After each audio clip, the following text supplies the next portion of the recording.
What's the scariest encounter you've had with a total stranger? I was about 10, getting back home from the park with my sister. She, being the stubborn younger I need no older sister playing mom to me sibling, walked purposely 20 meters ahead so nobody would even think we were together. She rounds the corner, and I hear a blood-curdling scream.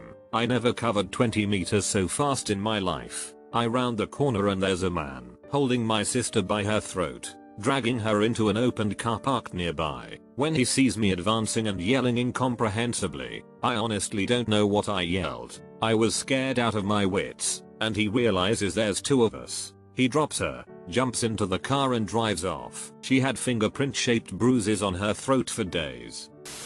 Went to the yard sale with my aunt when I was like 5. A little boy, about the same age as me, approaches me and tells me to come inside to meet his dad. I wander off with him without my aunt noticing, and he brings me into the house where the yard sale is taking place. We go down to the basement and there was his naked dad, lying on a couch excitedly greeting me as if he'd been awaiting my company or something. I actually don't remember much after that. I just got out of there as fast as possible and it's been a strange memory of mine ever since.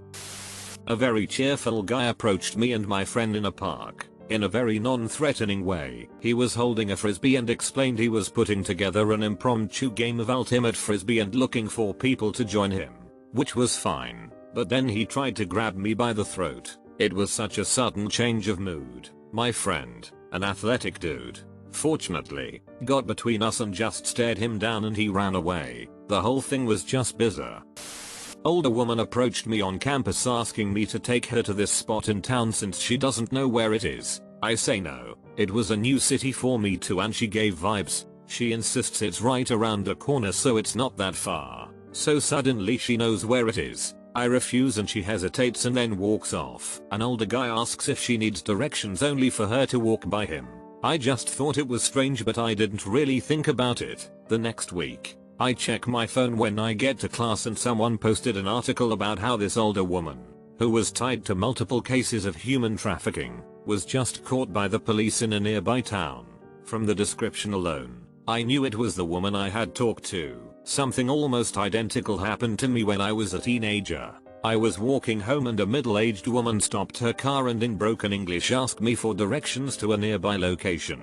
I gave her verbal directions that she showed no indication she was processing. Then she asked me to just get in and she would bring me back later. I refused. She insisted. I apologized and refused again then left. I've been telling this story for years because I thought it was bizarre. Not once has it occurred to me that it could have been a human trafficking operation until I read your story.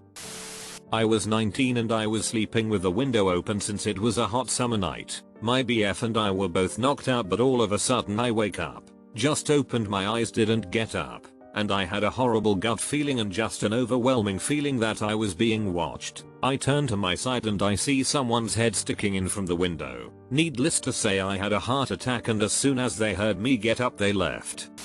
Almost got stabbed but I just apologized as if I did something to offend him. The guy didn't know what to do as I walked away. Back in my teenage years, a friend and I had taken a midnight walk to the gas station while stoned, and while on the way back with our chips and sweets this dude around our age approaches us and demands our money. My friend pulls out his bag of jelly snakes and says, in the creepiest, drawn out, vaguely threatening pedo voice, "Would you like a lolly, little boy?" The guy just backed away while muttering what the F.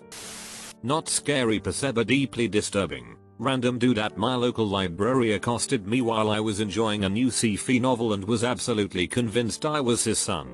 Kept telling me he was sorry and he never meant to kill my mother who he called pink and said some other heinous shit I won't describe. Batch crazy but he sounded so rational and calm the whole time. She gave me the creeps for a long time after.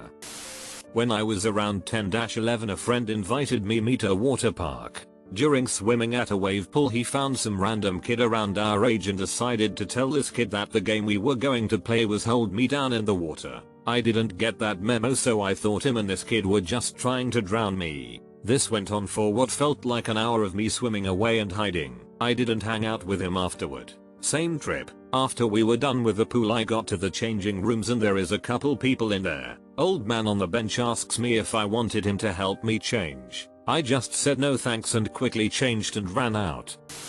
I'm 14 and was all alone in a dirt path in India and some guy was just sitting on a rock in the middle of the forest. I didn't make eye contact but I could see he was crying. I wanted to help but my gut told me not to. 3 days later was caught for murdering his wife and 5-year-old daughter. I was 16 and sitting on a train station with my mother. Some man came over and started talking to her. After a while I looked at the clock and informed my mother that we needed to go because our train was about to arrive. He flew up from the seat and started screaming at me and wanted to fight me. My mother was confused and tried to explain to him that I was her daughter and that we really did need to leave. He just continued screaming, which of course made teenage me scream back at him. She had to pull me away from there. I never understood what made him see red like that. All I did was inform my mother our train was coming and we needed to leave. When I was 5 a man tried to kidnap me from my great grandma's porch. Still remember seeing her chase him away with a giant stick lol. A homeless guy asked me for change while I was working nights. I told him sorry I don't have any. Very calm he replies, how about we go to an ATM and take some money out before I kill you. You don't have to be able to run fast. You just have to be able to run faster than the person you're scared of. He didn't end up chasing me. I was too scared to even look back.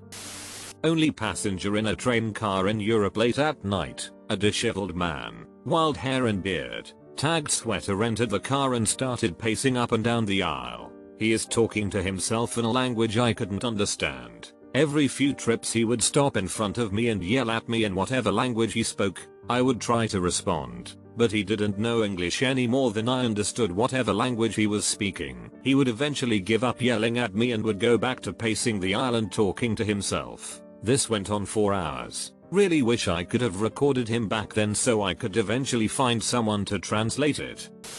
I was like 6. Went to a restaurant with my parents and was on my way to the washroom when this middle-aged woman stopped me, kneeled in front of me and looked me dead in the eyes. Her eyes were spirals. I swear to effing God, I was a kid and didn't know funky eye contacts were a thing, so I thought she was a witch trying to hypnotize me. I started crying, as one does, closed my eyes to stop the mind control and ran away, hit my head against a table, cried some more. This woman really put on spiral eye contacts and said I'm gonna scare the shit out of a kid today. She went out and chose violence.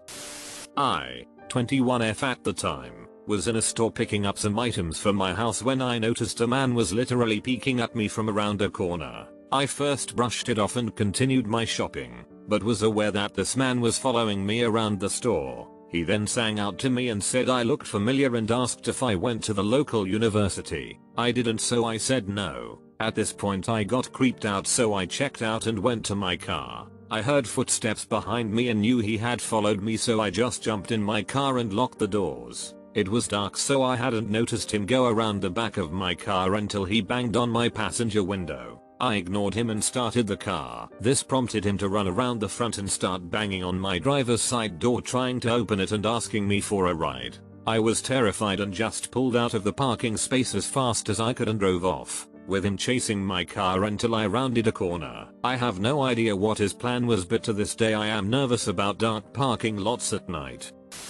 I will never forget it. When Ghostbusters 2 came out I wanted to see it. My mom took me to the local theater. I think I was around 9. I needed to use the bathroom, so I ran down the small hall and turned the corner, when I saw a much older man come out of the bathroom. When he saw me he stopped, went back in. When I didn't move he opened the door, peeking his head and arm out, motioning me to come towards him. I probably looked like a deer in headlights. I didn't move. It was frozen until he said, come on in."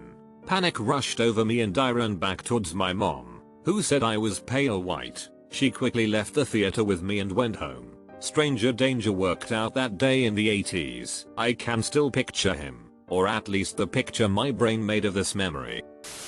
I was probably 16, sitting at home alone on the computer when I looked up and saw a man on my back patio looking at the windows and heading towards the door. I have no idea what came over my stupid teen girl mind, but I opened the door and firmly told him to leave. It felt like the voice that came out of me was not mine. It was guttural and deep and grounded, which was the opposite of how I felt. He looked at me and didn't move. He wasn't shocked. It was sort of like he was trying to challenge me or scare me by holding his ground. I said leave one more time with the same voice and he backed up. He said I was just looking for paint and I responded I'm about to start looking for my dad's gun. My divorced dad did not live with us, nor was there a gun in the house lol. I slammed the door, locked it, and went to call 911.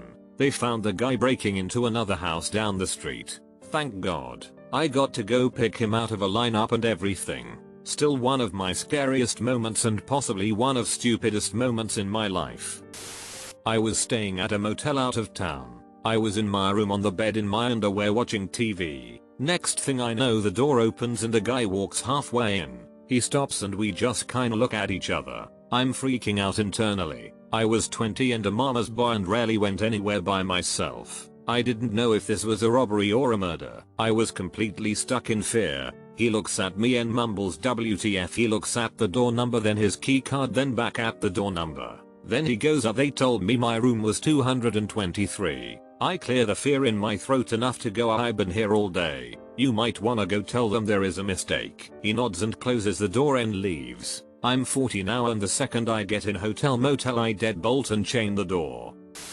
I was taking a shower in the bathroom of the walkout basement. My 3-year-old son was upstairs with my mother eating breakfast. I heard him open the door and told him mommy is in the shower. You have to wait. The door didn't close but he didn't respond either, so I asked him to go back upstairs and ask grandma for whatever he needed. Instead I see a shadow and outline of a hand touching the shower curtain and realize that there is an adult in the bathroom, not my son. I scream and punch through the shower curtain. I don't think I connected, but I heard the man run out anyway. As fast as I could I jumped out and grabbed a towel to check on my son and mom. At the same time my mom was coming downstairs to see if I was okay from the scream. The man never went upstairs and they didn't even know it had happened. The walkout basement door and window were open. I called the police and they didn't find him. Just my empty wallet about a block away. They did come back to me a few weeks later to let me know that they caught a guy in the area assaulting women at gunpoint and they think it was the same guy. Never been so scared in my life. My mother was a lifelong drug abuser, but in the early days she merely had a habit. As time went on she became more unscrupulous, stealing from dealers and such. One day, mom asks me to give her a ride to a friend's house. This should have set off red flags for me but for some reason didn't, and sure enough, as soon as we arrive, the dealer comes outside and yells at her but promptly brandishes a gun and points it at me. I figured from context clues that if he couldn't stop her directly, maybe he could hit her where it hurts by killing her son. It's a mix of the scariest and the best. I was 11 and at the park with my cousin who was 3. My cousin, being a stubborn 3-year-old, told me to leave him be, and I sat out on the bench. I was just reading my book and occasionally looking up until this like 50-something-year-old man sat down next to me and just started talking. He asked me which kid was mine like 4 times, even after I made it quite clear I was uncomfortable, and then he gets all close to me and was like, "Do you want another one?" So I started freaking out until this homeless man, who I later knew to be Marty, pulled me off the bench and told him that he was lucky he didn't pop his jaw and told me to go home. I'm glad Marty showed